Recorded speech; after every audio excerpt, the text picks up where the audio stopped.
Hello one welcome to YouTube channel civil service education, जहाँ आपको UPSC and other civil service examinations related current affairs और भी बहुत कुछ मिलेंगे।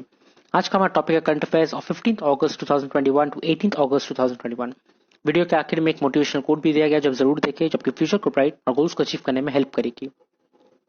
पहला है 15 अगस्त का पॉइंट्स। तो first point, 14th August will be day to recall partition trauma. PM Modi on Saturday declared that 14th August will be observed as Partition Horrors Remembrance Day to acknowledge the pain undergone by Indians due to the partition of India in 1947. So 1947 India को freedom मिलने से पहले 14th अगस्त को India और पाकिस्तान के बीच में partition हो गई थी, और पार्टीशन के वजह से बहुत ऐसे इंडियन थे जिनको बहुत ज्यादा प्रॉब्लम्स हुआ था, बहुत प्रॉब्लम्स फेस करने को मिला था, क्योंकि बहुत कोई पाकिस्तान में रहते थे, उनको जब इंडिया आना पड़ा और इसके वजह से बहुत ज्यादा प्रॉब्लम हुई थी। तो इस वजह से इस दिन को पार्टीशन हॉरर्स रिमेम्बरेंस डे से जाना जाएगा।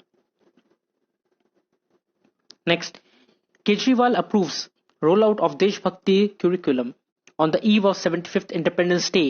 Delhi Chief Minister Arvind Kejriwal gave his nod for the rollout of Deshbhakti curriculum, which he said would instill patriotism in young minds. So, independence को मद्देनजर रखते हुए दिल्ली के चीफ मिनिस्टर अरविंद केजरीवाल ने कहा कि हम एक देशभक्ति क्यूरिकुलम एक्टिविटीज वो लॉन्च करेंगे, रोल आउट करेंगे, जिससे जितने भी यंग स्टूडेंट्स है, यंग पीपल है, उनके दिमाग में पेट्रियोटिज्म का सही मायने, असली जो मीनिंग होता है पेट्रियोटिज्म का, वो उनके माइंड में जाएगा। The focus of the curriculum is to impart values, competencies, and behaviors to the students as they are equipped to participate effectively in a culture of democracy. The government stated the framework has three primary goals: instilling a feeling of pride for the country, building awareness of responsibilities towards the country, and commitment to make the sacrifice for the country. So, India क्या है ये सोचते ही हमें pride feel होने लगी। India के लिए हम लोग रिस्पॉन्सिबिलिटी लेके काम करेंगे और जरूरत पड़ी तो कंट्री के लिए खुद को सैक्रिफाइस भी करेंगे। ये चीज सिखाई जाएगी यंग जनरेशन को, और अच्छी तरीके से सही मायने में जैसे सिखाई नहीं जानी चाहिए वैसे सिखाई जाएगी। ऐसा नहीं कि आपको पेट्रियोटिज्म दिखाया जाएगा, रिलीजियंस को डिवाइड किया जाएगा, नहीं, हमें एक होके ये सोचना पड़ेगा कि इंडिया क्या है। Next, 9 military personnel awarded Shaurya Chakra.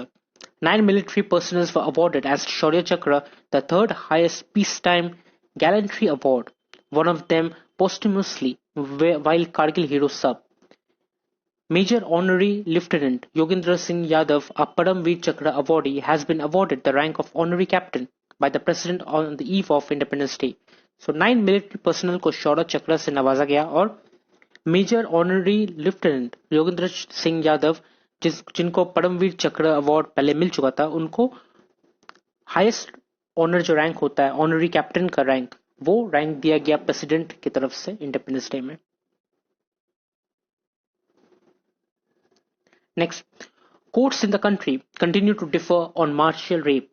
4 years after the Supreme Court referred to Justice J.S. Verma Committee's recommendation to make martial rape a crime, besides quoting from decisions of courts across the world that a rapist remains a rapist and marriage with a victim does not convert him to non-rapist, Indian courts continue to take views on martial rape that are polar opposite of each other.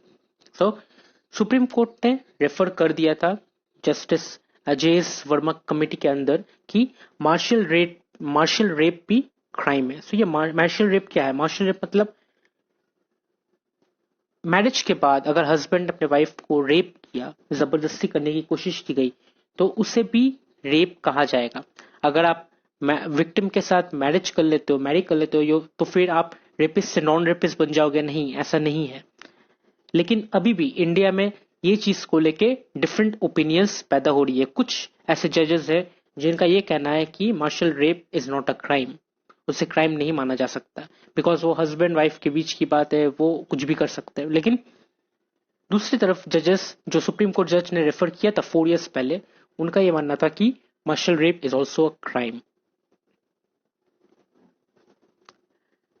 Next, scientific temper as key Indian scientists engaged in science, contributing to the understanding of the natural world and developing approaches and technologies to measure or change outcomes while before the scientific revolution that began in Europe in 1543. Europe में 1543 में scientific revolution आया था, मतलब science बहुत ज्यादा influence लेने लगी थी यूरोप में. उससे पहले से ही इंडिया में साइंटिस्ट इंगेज थे साइंस को लेके. उससे पहले ही बहुत ऐसी चीजें हैं जो साइंस प्रूफ बाद में की इंडिया में पहले से प्रूफ हो गई थी. Whether it was more than 2 million old Chakra Samhita और the Jantar Mantars of Maharaja Sawai Jai Singh two, science, technologies and their applications were embedded in the large fabric of India well before British rule. So अगर हम लोग 2 मिलियंस ओल्ड चरका संहिता देखें या फिर जंतर मंत्रस देखें जो महाराजा सवाई जय सिंह टू ने बनाई थी, अगर ये सब देखा जाए तो साइंस, टेक्नोलॉजी और एप्लीकेशंस जो है वो इंडिया में ब्रिटिश रूल होने से पहले, ब्रिटिश रूल जब हुई थी उससे पहले से ही इंडिया में साइंस टेक्नोलॉजीज थी. साइंस को लेके काम किया जाता था. Following the expansive phase after independence, there has been an explosion of new institutions in the 21st century. So अगर 1543 के पहले से और अभी 21st सेंचुरी में तुलना की जाए तो ये देखा जाएगा कि अभी बहुत ऐसी इंस्टीट्यूशंस निकल चुकी है जो साइंटिस्ट को और भी आगे ले जा रही है, इंडिया को साइंस के फील्ड में और आगे ले जा रही है. फॉर एग्जाम्पल्स बहुत सारे ऐसे मॉडल्स है जो तैयार की गई थी, जैसे कि IITs, AIIMS, ये सब तैयार की गई और न्यू वंस भी आए हैं, IISER, ये सब इंडिया को साइंस की तरफ और भी ज्यादा आगे बढ़ा रही है. Next, freedom from sedition. The fear that the police might arrest you on trumped up charges of sedition if you criticize the government serves as a serious fetter on the fundamental right to free speech and expression. In 2019, some 96 people were arrested for sedition, many of whom might have been opponents of the government and statistically speaking, most of whom will eventually be acquitted. So, ये जो sedition law है, ये sedition law के आधार पे police आपको गिरफ्तार कर सकती है अगर आपने गवर्नमेंट के अगेंस्ट कुछ भी कहने की कोशिश की तो. ये सेडिशन लॉ आया कहां से था? ये सेडिशन लॉ इंट्रोड्यूस किया था आईपीसी में कॉलोनियल गवर्नमेंट की तरफ से. कॉलोनियल गवर्नमेंट कौन था? British government. ब्रिटिश गवर्नमेंट ने ये लॉ ऑफ सेडिशन यूज किया था इंडिया को डिस्क्रिमिनेट करने के लिए, इंडियंस को डिस्क्रिमिनेट करने के लिए एक दूसरे के ऊपर. मतलब डिवाइड एंड रूल पॉलिसी भी सेडिशन की तरफ से देखा गया था. और अगर कोई गवर्नमेंट के अगेंस्ट बात करने की कोशिश की तो उसे सेडिशन चार्जेस लगा के अरेस्ट कर दिया जाता था या फिर मार दिया जाता था. ये ब्रिटिश रूल है और ये रूल आज भी इंडिया में चल रही है. अगर आज भी कोई गवर्नमेंट के अगेंस्ट कुछ भी कहने की कोशिश की तो उसे सेडिशन चार्जेस लगाई जाती है. रिसेंटली एक और केस सामने आया था, सेडिशन चार्जेस लगाई गई कोई एमपी के ऊपर. ये सेडिशन चार्जेस लगा के अरेस्ट कर लिया जाता है इंडियंस को. और ये अब ब्रिटिश नहीं कर रही है, ये अब खुद इंडियन के लोग ही कर रहे हैं इंडियन पीपल के ऊपर.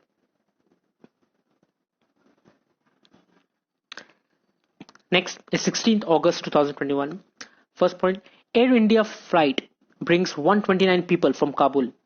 The situation in Kabul is extremely fluid and unpredictable, said officials were on Sunday as Air India operated a commercial flight that evacuated 129 passengers. Kabul से इंडिया में फ्लाइट आई एयर इंडिया की जिसमें 129 Indian passengers थे, उनको वापस घर लाया गया. The aircraft Air India 243 faced difficulty while landing in Kabul and had to circle over Afghan capital for some time as countries raced against time to evacuate their citizens. वहां पे जो situation है काबुल में वो अनप्रिडिक्टेबल है और बहुत ज्यादा केओस है, केओटिक सीन है वहां पे. एयर इंडिया को मुश्किल हुई इवैक्यूएशन करने में, बट उन्होंने 129 पीपल को काबुल से इंडिया वापस लेके आए. Next, Nagaland is an integral part of India, says Governor Ravi. A day after several organizations in Nagaland observed Naga Independence Day, Governor R.N. Ravi said Nagaland has been and shall ever remain as integral part of India. Nagaland में Naga independence day celebrate किया गया था और governor R.N. Ravi ने कहा कि नागालैंड हमेशा से इंडिया का इंटीग्रल पार्ट था और इंडिया का इंटीग्रल पार्ट रहेगा. Next, 75 Vande Bharat Express trains will connect every corner of country. The 75 Vande Bharat trains will connect every corner of the country in 75 weeks of the Azadi Kam Amrit Mahotsav, which is been celebrated from March 12, 2021 up to August 15, 2023. So 75 Vande Bharat express जो है वो हर एक country के हर एक कोने कोने में चलेगी और कनेक्ट रहेगी. और ये जो 75 वीक्स का जो ट्रेन चलेगा, 75 वंदे भारत ट्रेन जो चलेगी, इसको नाम दिया गया है आजादी का अमृत महोत्सव. और ये March 12, 2021 से लेके August 15, 2023 तक चलेगी. Presently, 2 Vande Bharat Express trains are operating in the country by Indian Railways. और अभी फिलहाल 2 वंदे भारत एक्सप्रेस ट्रेन जो है वो इंडिया में चल रही है. Next, Chhattisgarh gets 4 new districts to take total administrative districts to 32. Chhattisgarh Chief Minister Bhupesh Baghel has announced the creation of 4 new districts and 18 new tehsils in the state. तो छत्तीसगढ़ के chief minister ने announce किया कि अब 4 और नए district जो है वो ऐड कर दिए गए हैं स्टेट में और 80 न्यू तहसील्स भी ऐड की गई है. सो अब ये 4 जो डिस्ट्रिक्ट ऐड की गई है इसको टोटल ले जाती है 32 डिस्ट्रिक्ट्स में. और ये 4 नया डिस्ट्रिक्ट्स है Mohla Manpur, Sarangarh, Bilaigarh, Shakti and Manindragarh. Next, 6,808 dead in rain cyclones in 3 years. Nearly 6,800 people lost their lives in the country over the past 3 years due to hydrometeorological calamities such as flash floods, landslips and cyclones. So, बहुत सारे cyclones देखी गई है बे of Bengal area में, Arabian सी area में, और लैंडस्लिप्स, flash flood भी बहुत सारी देखी गई है उत्तराखंड में, हिमाचल प्रदेश में. और इन सब को मिला के लास्ट 3 years में 6,800 से ज्यादा लोगों की मौत हुई है. Next, former India defender Chinmoy Chatterjee passes away at 68. Eminent India international footballer Chinmoy Chatterjee, who played for 3 maiden heavyweights Mohammedan Sporting Club, Mohun Bagan and East Bengal in his prime in the 1970s-80s, has passed away. He was 68. So India के one of the best international footballer Chinmoy Chatterjee, जिन्होंने बड़े बड़े clubs India के जो 3 जो बड़े बड़े दिग्गज क्लब है, मोहम्मदन स्पोर्टिंग, मोहन बगान एंड ईस्ट बंगाल, तीनों के लिए उन्होंने खेला 1970 से लेकर 1980 तक. वो 68 इयर्स में पास अवे हो गए. German football legend Gerd Müller passes away at 75. Gerd Müller, former West German footballer and forward of Bayern Munich football legend, has passed away. He was 75. और जर्मनी के फुटबॉल लेजेंड जर्ड मुलर वो भी pass away हो गए 75 years के as में. Next, Afghan President Ghani leaves country as Taliban reaches Kabul. President Ashraf Ghani left Afghanistan on Sunday, joining his fellow citizens and foreigners in fleeing the advancing Taliban and signaling the end of 20-year Western experiment aimed at remaking the country. So, President Ashraf Ghani, Afghanistan के president, वो फरार हो चुके हैं. तालिबान के डर से वो भी देश छोड़ के भाग चुके हैं. नेक्स्ट इज 17 अगस्त, और 17 अगस्त का पहला पॉइंट है, at least 3.94 lakh missed Covaxin second dose with 6-week window. The number of missing people, their second dose of COVID-19 vaccine, remains a cause of concern in Tamil Nadu. Tamil Nadu में 3.94 lakh people जो है वो अपने second dose miss कर दिए हैं. Second dose Covaxin का second dose लेने वाले थे लेकिन उन्होंने सेकेंड डोज नहीं लिया और ये 6 वीक विंडो के बाद डोज लेने वाली बात थी. सो ये Indian council of medical research की तरफ से एडवाइस किया गया है कि इनको वैक्सीन देना पड़ेगा, लेकिन फिलहाल उन्होंने 3.94 लोगों ने कोवैक्सीन का सेकेंड डोज नहीं लिया. Next, Supreme Court raises query on tribunal reforms bill. The Supreme Court on Monday challenged the government to produce material showing its reasons for introducing the Tribunal Reform Bills 2021, which abolishes 9 appellate tribunals and revives provisions of an ordinance struck down by Supreme Court. So, Supreme Court ने government को challenge किया कि आप जो tribunal reform bills 2021 का जो introduce किया गया है, किस रीजन से वो इंट्रोड्यूस किया गया है, हमें वो मटेरियल शो करे, क्योंकि हमने जो ऑर्डिनेंस को स्ट्रक डाउन किया था वो आपने फिर से रिवाइव कर दिया. सो ऐसा आप लोगों ने क्यों किया, ये हमें शो करना पड़ेगा. Next, Agencies brace for sharp rise in drug trafficking. The anti-drug law enforcement agencies are suspecting a steep surge in the cross-border trafficking of heroin, crystal methamphetamine with the rapid Taliban takeover in Afghanistan. So anti-drug law enforcement ने agencies जितने भी है drug agencies उन्होंने suspect किया कि cross border trafficking जो है drug trafficking जो है वो और ज्यादा बढ़ रही है. सो हीरोइन और क्रिस्टल मेथाम्फेटामाइन जो भी है उसे इंडिया में आने से रोकना पड़ेगा और इसलिए एनफोर्समेंट एजेंसीज और ज्यादा बढ़ा दी गई है. Next, July WPI inflation slows slightly to 11.2%.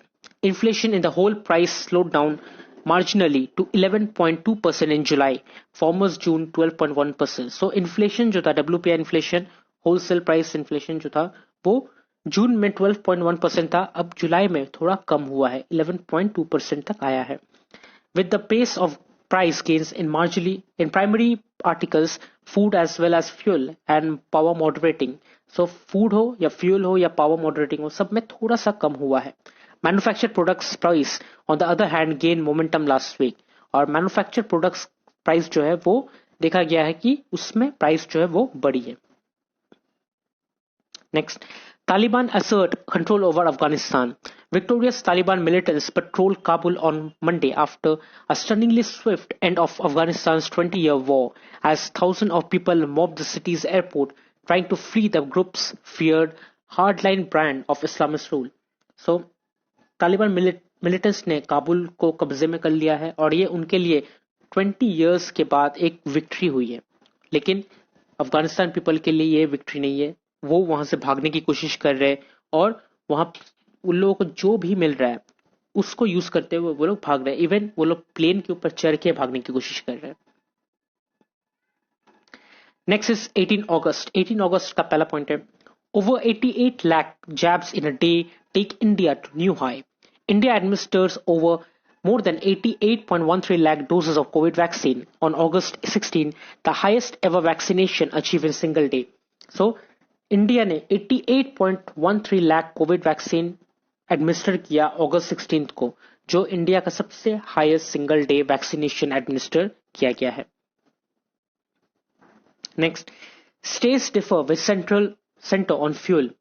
A day after Union Finance Minister Nirmala Sitharaman ruled out any immediate cut in fuel taxes levied by the center and said states should cut their own taxes on fuel to give relief to consumers. So, Union Finance Ministry of India का कहना है कि centre ने जो tax fuel के ऊपर लगाया है वो टैक्स वो इमीडिएटली हटा नहीं सकते. इनफैक्ट वो स्टेट्स को कह रही है कि आप अपने टैक्स में से वो हटा के कंज्यूमर को रिलीफ दो. हम ऐसा नहीं कर सकते. सो इंडिया के यूनियन फाइनेंस मिनिस्टर का ये कहना है कि हम लोग नहीं कर सकते. स्टेट्स को कहा जा रहा है कि आप लोग करो, आप लोग को जैसा ठीक लगता है आप लोग वैसा करो. तो देखने की बात यह है कि स्टेट गवर्नमेंट्स को फ्यूल सेंटर्स की तरफ से मिलती है. स्टेट गवर्नमेंट को बाहर से फ्यूल नहीं आती, सेंट्रल गवर्नमेंट को बाहर से पैसे नहीं आते, वो पैसे सेंटर से ही आती है और जो टैक्स वो लोग भी लगाते हैं वो सेंटर को ही जाती है. सो सेंटर ये करने से इनकार कर रही है लेकिन स्टेट्स को कहा जा रहा है कि आप करें.